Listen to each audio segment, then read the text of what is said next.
La confrérie des Louves de Florence Rhodes aux éditions du Caïman. Mardi, 9h31. Abel Hamelin se cala derrière son bureau. Au lieu du coup de fouet escompté, les 3 cafés du distributeur ne lui avaient laissé qu'un arrière-goût de javel. Il avait sombré dans le sommeil vers 3 heures du matin, agrippé au corps d'Élise comme un phylloxéra à son cep. Hier encore, le but irréalisable qu'il s'était fixé enfant était confortablement théorique. Les révélations de Garance le forçaient à assumer son intégrité.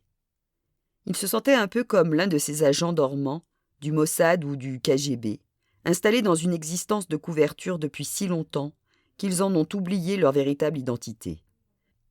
Quand ils ne s'y attendent plus, un coup de fil au milieu de la nuit leur rappelle qu'ils évoluent dans un décor de carton-pâte dont ils ne voient plus les équerres. Samedi, sa vie de mari et de flic partirait en fumée. Il ne subsistait en lui aucun doute sur ce qu'il avait à faire. Mais l'idée de devenir un assassin, après avoir passé la moitié de sa vie à coffrer des meurtriers, le désemparait. C'était aussi pour conjurer la peur qu'il s'accrochait à l'obsession d'aller au bout de sa dernière enquête et de confondre l'assassin d'Edward Schaeffer. Pas seulement parce qu'il le devait au restaurateur. Il ne se faisait pas d'illusions. Le souvenir qu'il laisserait au 36 serait vampirisé par la brutalité de son acte. On dirait « Le prof ? Un bon flic jusqu'à ce qu'il pète les plombs et dessous d'un type désarmé. Il n'était pas toujours d'humeur égale, mais de là à imaginer qu'il était barré à ce point. » Peu lui importait. Il espérait seulement qu'Élise, son âme sœur, sa meilleure amie, et même à son insu, un mélange de celle qu'il avait perdue, pardonnerait son sacrifice. La journée serait longue. Il relut les 4 noms de la liste et leur attribua un numéro. Denise Schaeffer avait le chiffre 1. Elle devait venir déposer dans moins de 2 heures. Les 3 autres suivraient tout au long de la journée. Il avait chargé 2 policiers du groupe de se livrer à une perquisition chez les Schaeffer, tandis qu'il interrogerait la veuve. Et bien sûr, aucune chance d'obtenir le rapport du légiste avant 2 ou 3 jours. Édouard n'était pas son seul pensionnaire. Au rythme de 107 homicides par an en région parisienne, l'Institut médico-légal ne chômait pas. S'il voulait des résultats pour la fin de la semaine, Abel allait devoir passer en force, faire pression sur ses équipes, sur ses suspects, sur la morgue. On frappa. Martens. Aniche est arrivée en avance, je vais commencer à le cuisiner. C'est le cas de le dire. Les lèvres pâles de la jeune femme ne firent pas même mine d'esquisser un sourire. C'était le problème de Martens. Une sympathie proche du zéro pointé, et un humour qui avoisinait les mêmes scores. À quelle heure vous débutez les interrogatoires ? Pour rappel, Martens, le verbe débuter est intransitif. À ce titre, il ne peut s'accompagner d'un complément d'objet direct. Je répondrai donc à ta question, en disant que les interrogatoires débutent, et non que je les débute, à 10 heures. Je commence par Denise Schaeffer. On est bien pour 2 heures. Quand tu en as fini avec l'Indien, tu me le laisses mariner dans le couloir comme un bon curry. Quand elle passera devant lui, je veux qu'il ouvre grand ses mirettes et qu'il nous dise si la silhouette cadre avec celle de l'inconnu qu'il a suivi hier soir. Mardi, 10 heures. Elle a beaucoup pleuré, comme en attestent ses paupières boursouflées. Pour le moment, elle leur fait face sans émotion apparente, résignée à endurer cette formalité nécessaire. Denise Schaeffer est une femme sans éclat. Aujourd'hui, elle n'est pas à son avantage. Mais elle était apprêtée et maquillée sur la photo du portail Facebook d'Edouard. Et elle dégage en chair et en os la même impression, c'est-à-dire aucune. Elle est transparente, se dit Hamelin, le contraire de son mari. Il a tout de suite noté qu'elle porte sa veste Canada Goose noire, celle qui trônait la veille sur le porte-manteau avec ses 3 jumelles. C'est avec le Goff qu'il a accueilli Denise dans son bureau. « Je sais, commence-t-il, que les circonstances ne sont pas idéales, et je vous suis d'autant plus reconnaissant de vous être rendu disponible. » Il a parlé sans chaleur, elle le fixe sans un mot. Son silence à elle le dit sans ambiguïté. Elle ne souhaite pas que l'entretien dure trop longtemps. Sa froideur à lui répond qu'il prendra le temps nécessaire. À ses côtés, le Goff jette à son chef de groupe un regard en coin. Même si la compassion vis-à-vis de ses congénères n'étouffe pas Hamelin, ce détachement vis-à-vis d'une femme qui vient de perdre son mari étonne le jeune homme. C'est la raison pour laquelle Hamelin a souhaité sa présence. Il veut l'endurcir. « J'irai droit au but, Madame Schaeffer. Connaissiez-vous des ennemis à votre mari ?» Si vous entendez par là des gens prêts à le tuer, la réponse est non. Édouard avait des adversaires. Il suscitait des jalousies. Vous savez bien que dans ce pays, la réussite est mal perçue. Mais des ennemis, non. La sonnerie du téléphone lui coupe la parole. Hamelin décroche, hoche la tête et repose le combiné.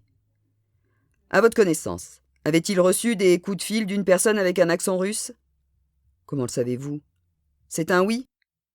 C'était il y a 2 mois environ, un homme à la voix grave. Il s'est présenté comme un ami d'Édouard. J'ai proposé de prendre un message, mais il a dit qu'il préférerait rappeler. Votre mari, vous était-il fidèle ? Denise le scrute, essaie de lire en lui. Elle ignore ce qu'il sait. Et si ses amis vont lâcher le morceau ? Elle tente d'imaginer un moyen de biaiser sa réponse. Se ravise. Quelle importance après tout. Et annonce sans le quitter des yeux. J'avais depuis quelques mois des raisons de croire qu'Édouard me trompait. On ne peut pas dire que ce souvenir lui revienne. Il ne s'est jamais éloigné, depuis cette nuit d'août, où son monde s'est effondré comme un château de sable bâti en terrain sismique. C'était arrivé la nuit du gros orage. Les orages ne sont pas rares en Provence, la 2e quinzaine d'août. Mais il y en avait toujours un en particulier dont la fureur signait la fin de l'été. Cette année, il s'était déclaré sur le tard. Ils avaient dîné dehors, au bord de la piscine, et fait un sort à 3 bouteilles de rosé et aux spaghettis à la carbonara de Ludovic. Ils avaient commenté les insuccès du gouvernement actuel, conclu que le précédent n'aurait pas fait mieux et que le suivant trouverait sans doute moyen de faire pire. À la fin du repas, des voisins étaient venus chercher les jumelles qui, ayant promis d'être de retour à 1h du matin, étaient partis danser au bal du village voisin. Clara, Clémence et Georges avaient débarrassé la table. Édouard avait proposé de prendre un digestif dans le salon, un de ces breuvages à la poire ou à la mirabelle qui martelaient le crâne longtemps après leur digestion. Seul Georges avait passé son tour, au prix d'un regard exaspéré de leur hôte. Ils avaient fait un Time's Up, et s'étaient régalés des confusions de Ludovic qui amalgamait Georges Clooney et Mickey Rooney, ou pensait que Justin Timberlake était une marque de vêtements outdoor. Après 2 heures de jeu, ils étaient montés se coucher en vagues successives. Denise et Clémence, restées les dernières, essayaient de se rappeler le nom de leur prof de gym de 4e. Elles empilaient les anecdotes sur cette femme courte et nerveuse, qui imposait dans ses cours une discipline militaire, dans l'espoir que ces évocations ravivent leur mémoire d'un trait, comme on actionne un interrupteur. Victime d'insomnie, Maude les avait rejointes. Elle se souvenait très bien du nom de la prof de gym. Delabarre, qui fut accueillie par une exclamation de soulagement. « Mais oui, Delabarre !» dont les imprécations terrorisaient le collège entier, à l'exception de Clara. Ces nombreuses provocations avaient valu cette année-là à leur amie plus de tours de terrain et de séances de pompe qu'un athlète de haut niveau n'en pratique avant les JO. Vers 00h30, elles étaient allées se coucher toutes les 3. Denise s'était réveillée 2 heures plus tard, transie de froid. Les fenêtres de la chambre battaient un tempo erratique, affolées par les rafales du vent capricieux. « Chérie, tu peux fermer la fenêtre ?» Il n'y avait pas eu de réponse. Édouard n'était pas dans le lit. Elle s'était levée. La pluie avait formé une flaque luisante devant la fenêtre. Elle avait dû s'y prendre à plusieurs fois pour la refermer sans se tremper les pieds. Elle avait tenté de se souvenir s'ils avaient rentré les chaises de jardin après le dîner. Dans le cas contraire, ils étaient bons pour prendre le petit déjeuner debout. Édouard était sans doute en train de les ranger dans la maison. Elle avait torturé l'interrupteur sans résultat. L'orage avait dû faire sauter les plombs. Elle avait passé un pull, des espadrilles, et s'était engouffrée à tâtons dans l'escalier. Arrivée au rez-de-chaussée, elle avait vu les chaises de jardin à la lueur des éclairs, empilées dans le couloir. Où était passé Édouard ? Elle n'avait pas entendu revenir les jumelles. Clémence, n'étant pas motorisée, elle lui avait peut-être passé un coup de fil. Elle avait attrapé une lampe frontale qui voisinait dans le compotier du buffet avec un tube de crème hydratante, de bonbons à la menthe et une paire de lunettes de soleil. Les clés de la voiture étaient suspendues à leur place. Elle s'était souvenue que la semaine précédente, Édouard et Ludo, après avoir un peu forcé sur la prune digestive, s'étaient endormis dans la véranda à l'arrière de la maison. Ou peut-être qu'ils avaient pris la voiture de Georges pour aller chercher les jumelles, son break Volvo, qu'Édouard avait baptisé la Papa Mobile. Elle avait décidé de retourner se coucher. Grâce à la lampe frontale, ce ne serait pas dans le noir. Elle s'était engagée dans l'escalier avant de s'immobiliser. Elle avait failli ne pas entendre le son, couvert par un coup de tonnerre. La 2e fois, Pas de doute possible. Il y avait quelqu'un dans la buanderie.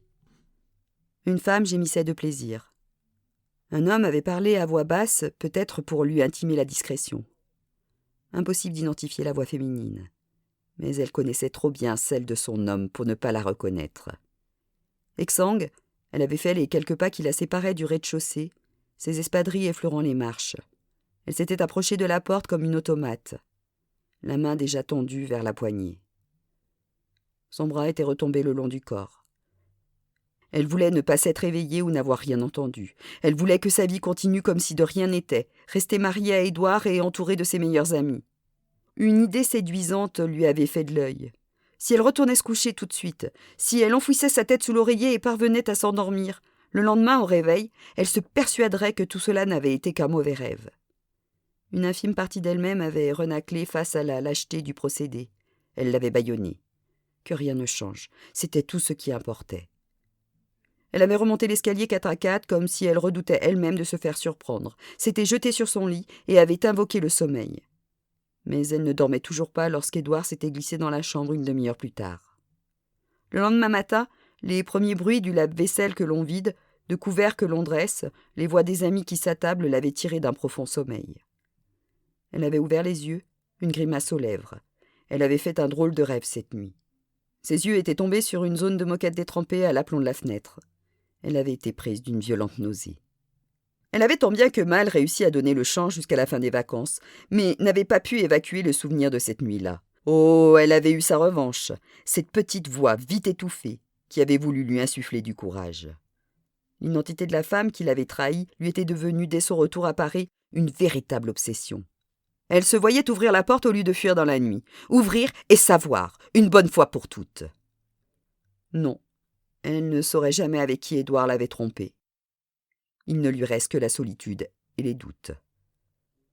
Elle affronte le regard des 2 policiers et leur explique comment elle a appris la trahison de son mari. J'ai profité de notre dîner mensuel d'hier pour les confronter. Je voulais en avoir le cœur net.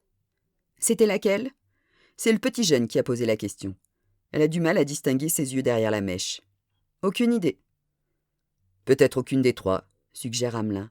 Je n'ai pas rêvé, si c'est ce que vous insinuez. Elle détourne le regard comme s'ils avaient fait le tour de la question. Vous lui en avez voulu ? À Édouard ? D'après vous. Assez pour...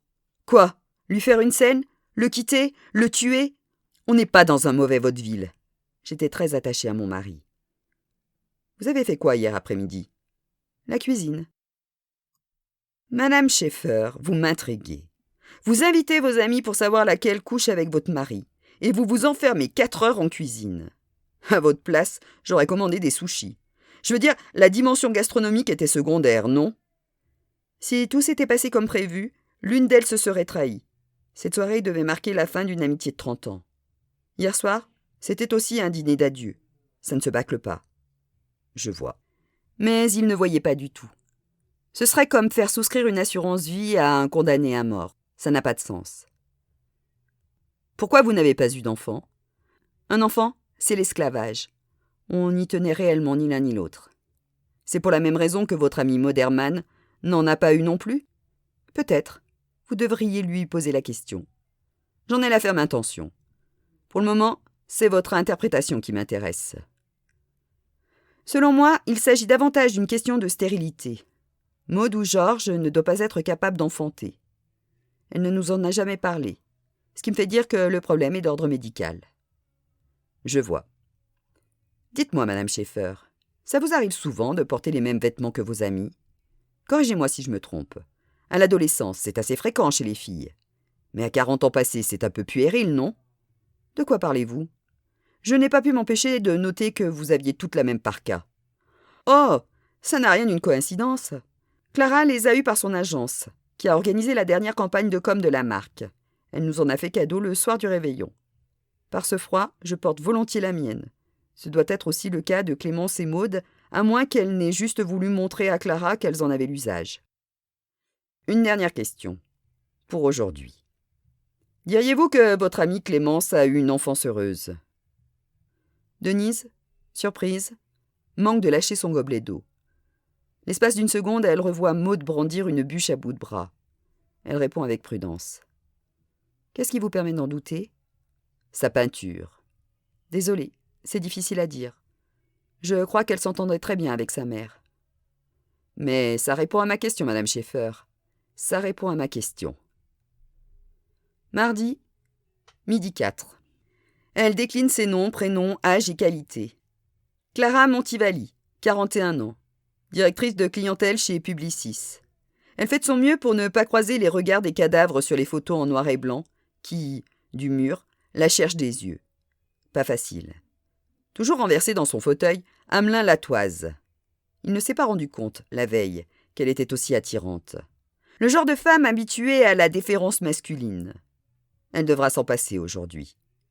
Encore que c'est le sourire aux lèvres que Delatraz, les mains sur le clavier, est prêt à prendre la déposition. Hamelin lui écrase la converse sous le bureau.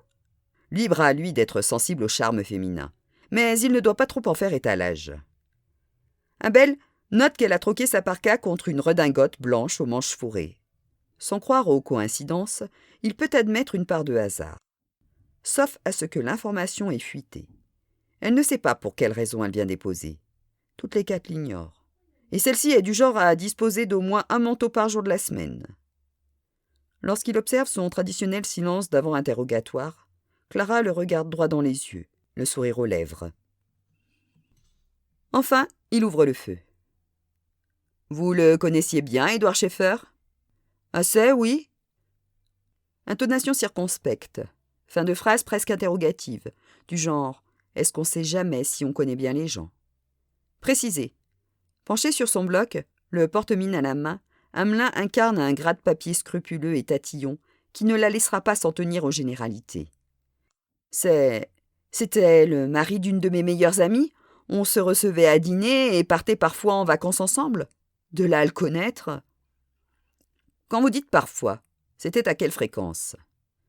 Hamelin donne le ton d'entrée de jeu. Elle doit la trouver frustrante, cette sensation de ne pas avoir la main, de ne pas se trouver du bon côté du bureau. Elle n'en montre rien.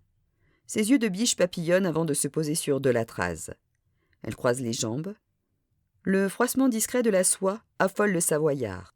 Hamelin n'a pas besoin de le regarder pour le savoir. Au début des années 2000, les Schaeffer ont acheté une maison dans le Luberon, près de Pertuis. On y est allé chaque été depuis. Soit au moins une quinzaine de fois. Ça fait beaucoup pour un parfois, objecte Hamelin. Alors disons souvent, propose-t-elle avec un petit sourire au gloss qui tire sur la moue enfantine. Je préfère. Les dernières vacances, c'était quand ? L'été dernier. Elle énumère à sa demande la liste des 9 personnes présentes. Les Schaeffer, les Hermann, Clémence et les jumelles, elle-même et son mari Ludovic. Ils y ont séjourné la 2e quinzaine d'août. Denise Schaeffer, vous la fréquentez depuis longtemps ? C'est une amie d'enfance, je l'ai connue en 6e, en même temps que Clémence et Maude. On est très vite devenus inséparables. Ok, reprend Hamelin. Donc, Édouard Schaeffer, vous ne le connaissiez pas plus que ça. Vous êtes plutôt lié avec son épouse. C'est exactement ça.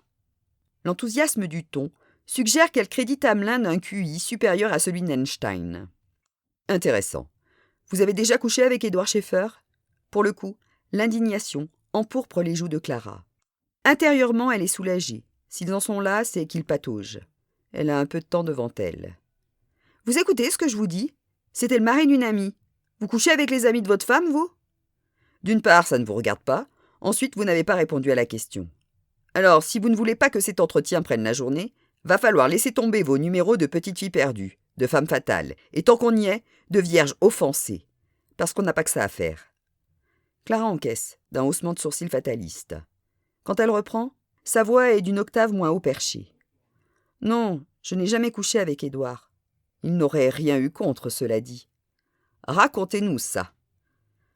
Sur le trajet qui l'a conduite ce matin au quai des Orfèvres, Clara a arrêté une stratégie. Faute de concertation avec les autres, rester la plus vague possible.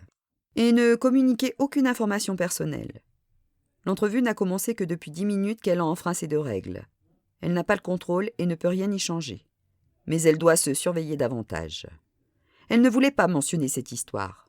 La veille, lorsque Denise a jeté son parpaing dans la mare et exigé de savoir laquelle des 3 couchait avec Édouard, elle l'a gardé pour elle. À nouveau, les détails de cette soirée d'août lui reviennent avec netteté. C'était arrivé le soir qui avait précédé le gros orage. Après le dîner, ils avaient fait un Time's Up. Ludovic y avait exposé sa méconnaissance des célébrités. Ce n'était pas son truc à Ludo, le monde des people. Pas plus que les dîners mondains et les manifestations culturelles auxquelles il accompagnait Clara de mauvaise grâce. Des événements qui faisaient partie intégrante de ses fonctions chez Publicis. Elle n'avait ni la possibilité, ni l'envie de s'y soustraire. Leur couple tournait à l'erreur de casting, un malentendu, qu'elle imaginait alimenter les conversations de ceux qui les croisaient ensemble. Ces discussions se concluaient sans doute par l'adage qui lui donnait envie de hurler. Comme quoi, les opposés s'attirent. Quand il lui arrivait de sentir sur elle le regard de Ludovic, il était chargé de jugement. Oui, elle riait de tout et se désintéressait de la situation au Soudan du Sud. Mais elle ne l'avait pas trompé sur la qualité de la marchandise. Elle n'avait jamais milité pour Greenpeace, réussi à achever une grille de sudoku ou apprécié les films de Godard. Pourtant, ils s'étaient aimés, l'intello de gauche et la belle extravertie. À l'époque, ils ne se voyaient pas différents, mais complémentaires. Il enviait alors son insouciance. Elle était fascinée par son manque d'intérêt pour l'apparence, son flegme et son omelette aux fines herbes. La première nuit qu'elle avait passée chez lui, après l'amour, il lui avait caressé le visage un long moment, en lui murmurant qu'elle était belle. Même les femmes belles ont besoin de se l'entendre dire. Ça fait toujours plaisir. Se taire, sous prétexte d'originalité, n'est pas une bonne idée, du moins avec Clara. Puis il s'était levé d'un bond et lui avait dit de le suivre dans la cuisine. Intriguée, elle s'était posée sur un tabouret de bar et, enroulée dans le drap, elle l'avait observé préparer une omelette roulée aux herbes. Elle n'en avait jamais goûté d'aussi onctueuse. De retour au lit, serrés l'un contre l'autre, ils avaient regardé tomber la neige qui pointait le bout de ses flocons pour la première fois de l'hiver. Clara avait compris dès cette nuit-là qu'il ne serait pas qu'un passager dans sa vie. Beaucoup pensaient à tort que c'était l'arrivée de Rodrigue qui les avait précipités devant l'autel. La grossesse avait seulement accéléré les choses. Le jour du mariage, cela faisait longtemps que, de fou rire en omelette, il était devenu son port d'attache. Rien ne les séparerait. Ce soir-là, en Provence, alors qu'elle achevait de mettre au lave-vaisselle les couverts du dîner, elle se demandait ce qui restait de ses certitudes passées. Fréquentait-il quelqu'un d'autre ? Ce serait ironique. Elle pouvait passer pour une femme superficielle, mais elle n'avait jamais trompé Ludovic. Elle avait décliné les unes après les autres les multiples occasions qui s'étaient présentées en 20 ans. Ludovic, au contraire, peut-être parce qu'il travaillait dans l'humanitaire, bénéficiait, à tort, d'une solide image de vertu. Elle supposait que cela faisait partie du kit d'avantages en nature de son activité professionnelle, au même titre que la voiture de fonction. Alors qu'elle déclenchait le cycle du lave-vaisselle, elle avait entendu quelqu'un entrer dans la cuisine et s'était surprise à espérer que ce soit Ludo. Ludo qui évitait tout contact physique depuis des mois et semblait la fuir même au sein d'une maison pleine d'amis. C'était Édouard qui serrait les verres à liqueur au bout de ses 10 doigts. « Trop tard ?»« Oui, » lui confirma Clara. « De toute façon, il n'y avait plus 1 mm³ de libre. Ça attendra demain. Je vais juste les mettre à tremper. » Joignant le geste à la parole, il avait soulevé du poignet le mitigeur et aspergé les verres. « Rodrigue ne pouvait pas se joindre à nous cet été ? Il travaille comme un fou. On l'a à peine vu depuis l'ouverture du dernier magasin. Quand même, 4 boutiques qui tournent du feu de Dieu à 22 ans. Y a pas à dire. Ton fils est doué pour le commerce. » Clara lui avait lancé un regard de gratitude. Devant le succès des boutiques, tout le monde s'accordait à trouver à Rodrigue des qualités d'entrepreneur. Mais Édouard ne s'était pas contenté de mots. Rien n'aurait été possible sans lui. Il lui avait souri. Un léger hâle mettait en valeur ses yeux clairs. Les gens que l'on côtoie régulièrement, on ne les voit plus comme au début. Elle avait oublié à quel point Édouard était beau garçon. Il pouvait se montrer fat ou cassant, mais c'était un sacré beau mec. Il avait déposé les verres dans l'évier, s'était adossé au plan de travail et avait croisé les bras sans la quitter des yeux. « Tu te souviens, la fois où je t'ai ramené chez toi et où, sans le faire exprès, on a failli s'embrasser ? C'était arrivé 10 ans plus tôt, après un dîner bien arrosé. Un soir où Ludo était en déplacement pour son ONG. Ed l'avait raccompagné en voiture. Au moment de lui faire la bise, il était parti dans le sens opposé à elle, et leurs lèvres s'étaient effleurées. Elle avait éclaté de rire et claqué de la portière. Clara avait eu, à ce moment, le réflexe de jeter un coup d'œil à la porte. En fond sonore, elle percevait la discussion de Clémence et Denise frustrées de ne pas se rappeler le nom d'un professeur. « Oui, je m'en souviens. En ce qui me concerne, poursuivit-il, ce n'était pas involontaire. On pourrait... Enfin, tu vois. Il lui avait pris la main et l'avait lâchée tout de suite quand quelqu'un était entré. Maud peut-être. La discussion en était restée là. Les 2 policiers la regardent sans rien dire. Trop tard pour reculer. Elle raconte. Le coup du bisou et la remarque d'Édouard dans la cuisine l'été dernier. Ses relations avec Ludovic ne les concernent pas. Les flics peuvent la juger. Et puis, si ça leur fait plaisir de se ruer sur un os décharné. Embrasser un homme par accident ne constitue pas une motivation sérieuse pour le tuer 10 ans plus tard. Ses amis en savent moins que les 2 fonctionnaires et cette pensée lui est inconfortable. Elle a tôt fait de se dire que c'était mieux ainsi. Elles ne se sont jamais privées de la condamner, comme les gardiennes d'un temple moral qui lui aurait été inaccessible. Juste parce qu'elle se permettait à l'occasion d'utiliser le pouvoir que son apparence lui donne sur les hommes. Est-ce que Maud laissait son intelligence en jachère ? Personne ne lui reprochait d'user de ses neurones. À votre connaissance, Édouard Schaeffer était-il un homme fidèle ? Je n'ai pas de raison d'en douter, répond-elle après un silence. Mon Dieu, que voilà une réponse prudente, commente Hamelin. Il applaudit des 2 mains. Vous savez à qui vous me faites penser ? À ces gamins qui réfléchissent 1 heure avant de donner une réponse bien calibrée quand ils jouent au ni oui ni non. Ce n'était pas un jeu, madame. Je dois me faire une idée précise de l'homme qu'était Schaeffer, dans le but d'appréhender son meurtrier. Vous ne m'aidez pas beaucoup. Qu'est-ce que je peux vous dire ? S'il trompait Denise, il ne s'en vantait certainement pas à ses amis. J'imagine qu'avec son physique, il ne manquait pas d'occasion. Il m'a fait comprendre qu'il n'aurait rien contre un petit 5 à 7. Je suppose donc qu'il ne devait pas être un modèle de fidélité. Mais ce sont des spéculations. Je vous aurais supposé plus attaché aux faits. C'est le cas, mais vous savez ce que l'on dit sur les merles et les grives. N'allez pas déduire de ces suppositions que Denise souhaitait sa mort ou je ne sais quoi. Nous ferons de vos hypothèses l'usage qui nous plaira. Cette précision apportée, Hamelin se lève sans un mot. Delatraz le suit. Les 2 hommes font quelques pas dans le couloir. « Tu en penses quoi ?» demanda Belle. « Tu as été un peu dur avec elle. Cela étant, elle ne nous dit pas tout. À chaque fois que tu poses une question trop précise, elle se retranche derrière des généralités. Bravo, Sherlock. Ravi de voir que Popol n'anesthésie pas totalement ton intuition. Si tu pouvais arrêter de baver sur mon bureau, ça m'arrangerait. Tu vas faire gondoler le bois. Et pour ta gouverne, on ne dit pas à chaque fois, mais chaque fois. » Les 2 hommes pénétrèrent à nouveau dans le bureau d'Hamelin. « Madame Montivali, vous allez être satisfaite. Nous quittons le domaine de la spéculation pour entrer de plein pied dans celui des faits. Qui figure auprès de vous sur cette photo ?» Delatraz ouvre un dossier et pose un cliché devant elle. Clara déglutit. Aucun moyen de nier l'évidence. « C'est mon fils, Rodrigue ?»« Rodrigue Balto, c'est bien cela ?»« Oui, j'ai conservé mon nom de jeune fille. Rodrigue a appris celui de Ludovic, son père. Madame Montivali, pouvez-vous nous dire pour quelle raison Édouard Schaeffer a fait en mars 2009 un virement de 400 000 € à votre fils Rodrigue ?» Silence.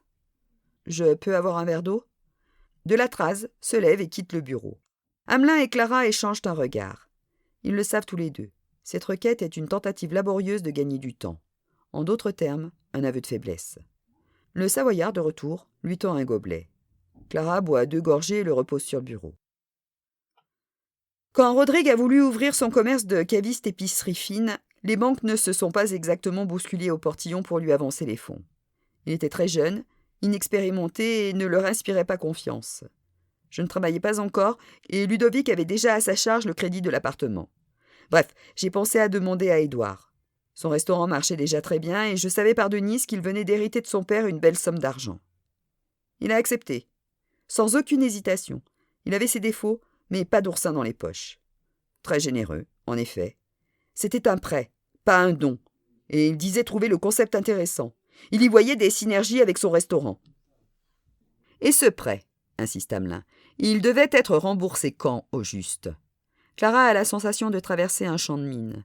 Je ne sais pas trop, il faudrait vérifier. De mémoire, Édouard n'avait pas mis trop de pression. Monsieur Schaeffer projetait l'ouverture de 2 nouveaux restaurants, vous le saviez ?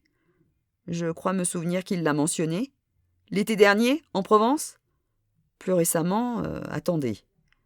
Clara pose les coudes sur le bureau, son visage dans ses mains et souffle sur sa frange, les yeux dans le vague. Elle ne voit même pas l'effet que ça lui fait, à de la Thrace, le sourire benêt qui se reforme sur ses lèvres.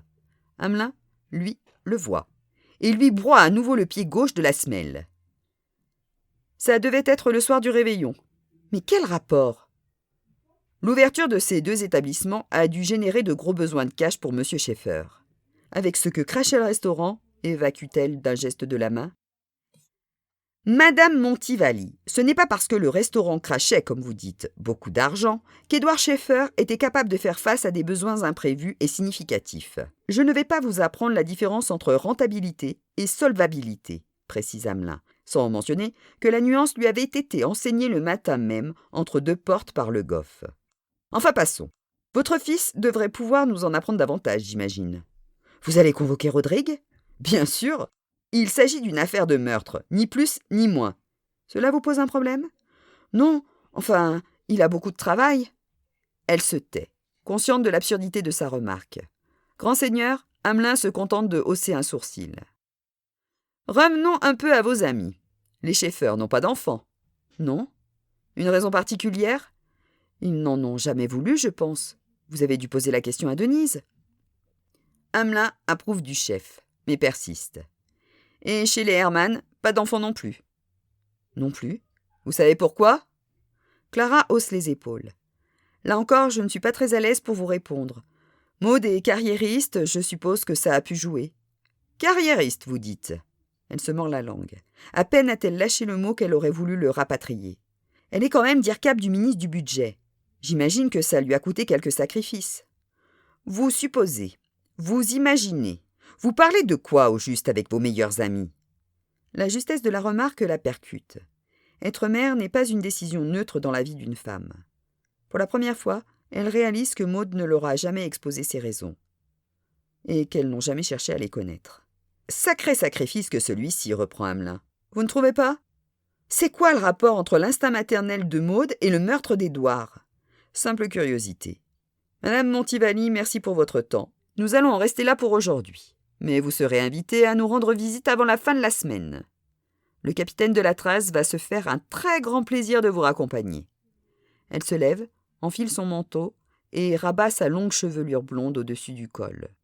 Au moment où elle prend la porte, Hamelin se ravise. « J'allais presque oublier. Vous êtes arrivé à quelle heure au dîner de Madame Schaeffer ?»« Aux alentours de 19h.